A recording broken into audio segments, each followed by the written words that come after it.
बंजारन बहू। कमला एक बहुत स्वार्थी महिला है। उसने पैसों के लिए एक ऐसे इंसान से शादी की जो पहले से शादीशुदा और एक बच्चे का पिता भी था। कमला के पति को मरे हुए एक अरसा बीत गया है। अब वो अपने सौतेले बेटे वैभव के साथ रहती है। वैभव के दिल में अपनी माँ को लेकर इतना डर है कि वो अपनी माँ के सामने एक शब्द नहीं बोल पाता। उसकी माँ जो कहती है उसको सर झुकाकर वही मानना पड़ता है। वैभव, तुमने अभी तक घर का काम क्यों नहीं किया? तुमसे कितनी बार कहा है कि सूरज निकलने से पहले तुम घर की साफ सफाई पूरी कर दिया करो। वैभव कुछ नहीं बोलता, चुपचाप सर झुकाए अपनी माँ की बात सुनता रहता है। तभी पास में खड़ा नौकर सुखराम कहता है, मालकिन, वैभव बाबा को रात से तेज बुखार है, इसलिए वो सुबह जल्दी उठ नहीं पाए। उनके बदले मैं घर की साफ सफाई कर देता हूँ। इसे कोई बुखार नहीं है। मैं इसे अच्छी तरह से जानती हूँ। ये सब काम न करने के बहाने हैं। सुखराम काका, बोल दो इसे, सारे घर का काम यही करेगा। और इससे समय पर अपना काम पूरा नहीं किया तो इससे आज का खाना भी नहीं मिलेगा। मगर मालकिन, वैभव बाबा की सच में ही तबीयत खराब है, आप एक बार देख तो लीजिए। कमला बिना कुछ बोले वहां से चली गई और बेचारा वैभव तेज बुखार में भी काम करता रहा। कमला वैभव की शादी एक ऐसी लड़की से कराना चाहती थी जो अनपढ़ हो और कमला से इसी तरह डरे जिस तरह वैभव डरता है, ताकि वैभव की सारी जायदाद और धन दौलत उसकी मुट्ठी में रहे। लेकिन आज के जमाने में ऐसी लड़की मिलना मुश्किल है। कमला कार में यही सब कुछ सोचती जा रही थी कि तभी रास्ते में, अरे ड्राइवर, तुमने कार क्यों रोक दी? और ये इतना शोर कैसा? मैडम, आगे कुछ बंजारों का खेल चल रहा है, इसलिए भीड़ लगी है। मैं अभी भीड़ को साइड में करवाकर कार निकालता हूँ। ड्राइवर भीड़ को साइड करके कार निकालने की कोशिश करने लगा कि तभी कमला की नजर रस्सी पर चल रही एक फुलवा नाम की बंजारन पर पड़ी। क्यों ना मैं इस बंजारन की शादी वैभव से करा दूं? ये तो अनपढ़ लग रही है, मेरे पैरों तले दबकर भी रहेगी। मुझे अभी इसके माँ बाप से बात करनी होगी। ये सोचकर कमला ने उन बंजारों से बात की और उन्हें शाम को अपने घर बुलाया। फुलवा के माता पिता वहां उसे लेकर आ गए। उन्होंने इतना आलीशान घर पहले कभी नहीं देखा था। अच्छा हुआ आप लोग आ गए। देखिए, मुझे घुमा फिरा कर बात करने की आदत नहीं है, इसलिए सीधे सीधे मुद्दे पर आती हूँ। मुझे आपकी बेटी बहुत पसंद है। मैं अपने इकलौते बेटे की शादी आपकी बेटी फुलवा से कराना चाहती हूँ। इसके बदले में आप जो चाहो वो ले सकती हैं। तभी फुलवा की माँ कहती है, ये क्या कह रही है मैम साहब? कहीं आप हमारी गरीबी का मजाक तो नहीं उड़ा रही ना? आप मेरे बेटे से मिल लो। अगर आपको मेरा बेटा पसंद आता है तो मैं कल से ही शादी की तैयारी शुरू कर दूंगी। सुखराम, सुखराम, वैभव को लेकर आओ। फुलवा अपनी माँ के कान में फुसफुसाती है, माँ, कहीं इस मेम साहब का छोरा पागल तो ना है? फुलवा अपनी माँ से बात कर रही होती है कि वैभव वहां आता है। फुलवा उसे देखती ही रह जाती है और उसके माता पिता उसकी शादी तय कर देते हैं। शादी वाले दिन किसी को फुलवा और वैभव की बेमेल विवाह की बात समझ में नहीं आती।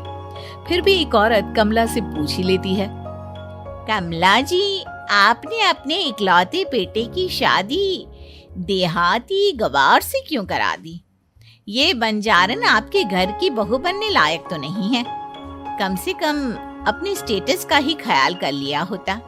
बहू तो अपने टक्कर की लाती, आपने तो बंजारन को ही बहू बना लिया। अब कमला को समझ में नहीं आ रहा था कि इस बात का क्या जवाब दे। वो कुछ देर चुप रही और सोच समझ कर कहती है, बहन जी, आपको तो पता है आजकल के बच्चे किसी की बात कहाँ सुनते हैं। मैं तो अपनी बहू एक पढ़ी लिखी और अपनी सोसाइटी की ही ढूंढ रही थी। लेकिन मेरे बेटे ने मेरे सामने इस बंजारन को लाकर खड़ा कर दिया। बोला कि मैं शादी करूंगा तो इसी से। अब भला मैं क्या करती? मुझे अपने बेटे के सामने झुकना ही पड़ा। कमला की ये बातें सुखराम भी सुन रहा था। उसने ये सारी बातें वैभव को जाकर बता दी। काका, मैं तो फुलवा को जानता भी नहीं, फिर माँ मेरे बारे में झूठ क्यों कह रही है? अरे बेटा, तुम कितने भोले हो, तुम्हें कुछ भी नहीं पता।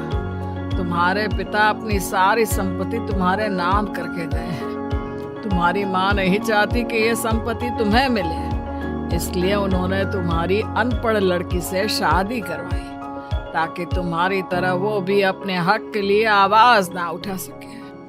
सुखराम काका, मैं क्या करूं, आप ही बताओ। माँ के सामने आते ही मेरे हाथ पैर कांपने लगते हैं। मैं माँ को कुछ भी नहीं कह पाता।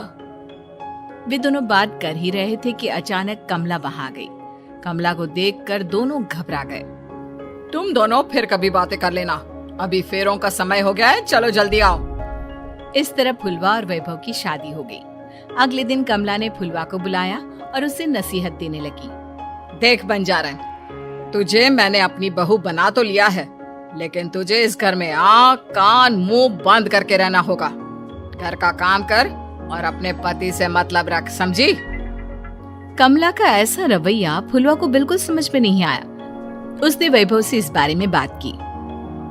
सुनिए ना, माँ जी ने जिस तरह मुझसे बात की मुझे अच्छा नहीं लगा। शादी से पहले तो वो मुझसे बहुत अच्छे से बात कर रही थी, लेकिन शादी के बाद उन्हें क्या हो गया? तुम ज्यादा मत सोचो, जैसा माँ कहती है वैसा ही करो। ये कहकर वैभव वहां से चला गया। अगले दिन वैभव को घर के नौकरों की तरह काम करता देख फुलवा को बहुत हैरानी हुई। फुलवा ने इस बारे में सुखराम काका से बात की तो सुखराम काका ने फुलवा को सारी बात बता दी। अब फुलवा को समझ में आ गया कि उसकी सास ने एक बंजारन को बहू क्यों बनाया। एक दिन वैभव घर का काम कर रहा था, तभी उससे कांच की प्लेट टूट गई। किसने गिराई ये कांच की प्लेट? वैभव को वहां खड़ा देख कमला ने छड़ी से उसे मारना शुरू कर दिया। उसके पैर में कांच चुभ गया और खून बहने लगा, लेकिन फिर भी कमला उसे मारे जा रही थी। ये देखकर फुलवा ने कमला के हाथ से छड़ी छीन ली और तोड़कर फेंक दी। बंजारन, तेरी इतनी हिम्मत, तूने मेरे हाथ से छड़ी छीनी? कमला फुलवा को थप्पड़ मारने ही वाली थी कि फुलवा उसका हाथ पकड़ लेती है। ओ सस माँ, मैंने मॉम की गुड़िया ना समझ लियो। बंजारन हो बंजारन, ईंट का जवाब पत्थर से देना जानती हूँ। आज के बाद मेरे या वैभव जी के ऊपर हाथ उठाने की सोचियो भी ना, समझी ससु माँ? ये कहकर फुलवा वैभव को लेकर वहां से चली गई। उसने वैभव के पैर पर पट्टी बांधी, उसके आंसू पोंछे। वैभव ने पहली बार किसी के दिल में अपने लिए इतना प्यार महसूस किया। अब फुलवा वैभव का हर काम में हाथ बटाती, उसका बहुत ख्याल रखती। इस तरह दोनों बहुत ज्यादा नजदीक आ गए। वहीं दूसरी ओर कमला सारी जायदाद अपने नाम करने की साजिश करने लगी। और एक दिन, वैभव, जल्दी बाहर आओ। कमला की आवाज सुनकर वैभव और फुलवा अपने कमरे से बाहर आ गए। जी माँ, आपने बुलाया? ये ले, इन कागजों पर साइन कर दे। वैभव कागजों पर साइन करने ही वाला था कि फुलवा वैभव के हाथ से पेन छीनकर कहती है, ना वैभव जी, आप इस पर हस्ताक्षर नहीं करेंगे। आओ बंजारन, मैं तुझसे बात नहीं कर रही। ये बात मेरे और मेरे बेटे के बीच की है। चुपचाप पेन दे दे, नहीं तो तेरी खाल उधेड़ लूंगी। सस माँ, बंजारन की खाल इतनी भी ढीली ना होवे कि कोई भी उधेड़ लेवे। जो यकीन ना आता हो तो देख ले उतार के। और हाँ, बंजारन जरूर हूँ पर अनपढ़ ना हूँ। मन्ने भी पता है कि किसी भी कागज पर साइन करने से पहले उसे अच्छी तरह पढ़ लेवे हैं। पेन देती है या नहीं? ये कहकर कमला फुलवा को मारने आई तो फुलवा ने कमला को धक्का दे दिया और वो नीचे गिर गई। कमला डरकर वहां से भाग गई। अब फुलवा ने वो कागज उठाए और वैभव के साथ सीधा वकील के पास चली गई। वकील ने वो कागज देखे और फुलवा को बताया, वैभव के पिता की सारी जायदाद और संपत्ति वैभव के नाम है, लेकिन वैभव की सौतेली माँ इस संपत्ति को अपने नाम कराना चाहती है, इसलिए इन कागजों पर वो साइन करा रही थी। तो अब हमें क्या करना चाहिए वकील साहब? वकील ने फुलवा और वैभव को सब कुछ अच्छी तरह से समझा दिया। अब दोनों घर पर पुलिस को लेकर पहुंचे। कमला पुलिस को देखकर घबरा गई। पुलिस ने कहा, आपके नाम की कंप्लेंट हुई है, आपको हमारे साथ थाने चलना होगा। कंप्लेंट? कैसे कंप्लेंट? आप अपने सौतेले बेटे पर बहुत अत्याचार करती हो, धोखे से सारी जायदाद अपने नाम करा रही थी। अब नहीं इंस्पेक्टर साहब, जरूर ये मेरी बहू की कोई साजिश है, इसने गलत कंप्लेंट की है। मैडम, शिकायत आपकी बहू ने नहीं बल्कि आपके बेटे वैभव ने की है। कमला वैभव का नाम सुनकर दंग रह गई। जिस बेटे ने कभी उसके सामने सर नहीं उठाया था, आज वही बेटा उसके सामने पुलिस को ले आया है। वैभव, तुम्हारी इतनी हिम्मत कि तुम पुलिस को ले आए? हाँ माँ, मैं लाया हूँ पुलिस को, और मेरे अंदर इतनी हिम्मत कभी ना आती अगर फुलवा मेरा साथ ना देती। आपने बंजारन बहू को लाकर अपने ही पैर पर कुल्हाड़ी मारी है माँ। मैडम, आपकी बात खत्म हो गई हो तो चलो हमारे साथ। वैभव, मुझे माफ कर दो, मुझे थाने मत भेजो। हाँ, आज के बाद मैं तुम्हें कभी नहीं मारूंगी, तुम्हें कभी परेशान नहीं करूंगी, मुझे माफ कर दो। वैभव अपनी कंप्लेंट वापस ले लेता है और पुलिस वहां से चली जाती है।